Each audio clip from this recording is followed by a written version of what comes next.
பிரியமானவர்களே, இயேசுவின் நாமத்தில் வாழ்த்துகிறேன். எப்படி நல்லா இருக்கீங்களா? சந்தோஷமா இருக்கீங்களா? இந்த இடம் பாக்குறீங்களா? அங்க ஒரு கொடிக்கம்பம் பாக்குறீங்கல்ல, அதாவது வளைகுடா நாடுகளிலேயே ரொம்ப உயரமான கொடிக்கம்பம் இது. இது ஒமான் தேசத்துல இந்த அரசாங்கம் மஸ்கட் பட்டணத்துல இதை அமைச்சிருக்கிறாங்க.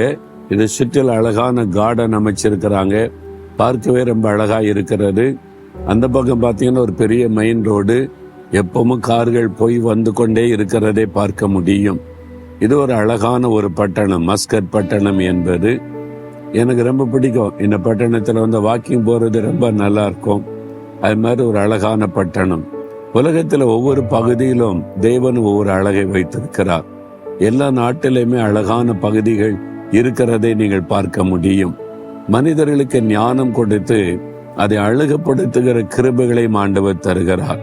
நாமும் கூட தேவன் கொடுத்த ஞானத்தினால நம்முடைய வீட்டை, நம்ம இருக்கிற இடத்தை அழகுபடுத்தி வைத்துக் கொள்ளணும்.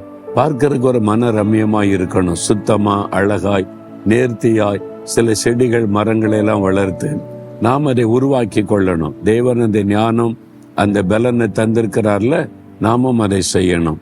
சரி, இந்த நாள் ஆண்டவர் எனக்கு என்ன வார்த்தை தருகிறார்னா, ஏசாயா 51 22 இதோ தத்தளிப்பின் பாத்திரத்தை உன் கையிலிருந்து நீக்கி போடுகிறேன் அப்படின்னு ஆண்டவர் சொல்றார். ஏதோ ஒரு காரியம் தத்தளித்து கொண்டே இருக்கிறீங்க, மனசு அப்படியே தத்தளிக்குது, என்ன பண்ணன்னு தெரியல, படபடன்னு இருக்குது. அதை நினைச்சாலே மனசுல அப்படியே ஒரு குழப்பமா அப்படி காணப்படுது.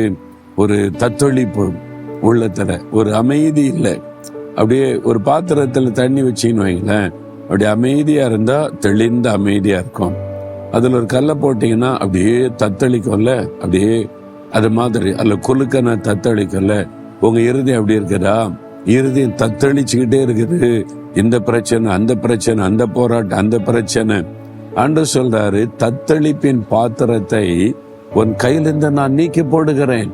நீ பயப்படாதே மகனே, பயப்படாதே மகளே, அந்த சூழ்நிலையை நான் மாத்திருவேன். அமைதி உண்டாகும், ஒரு அமைதி கட்டாயம் வரும்.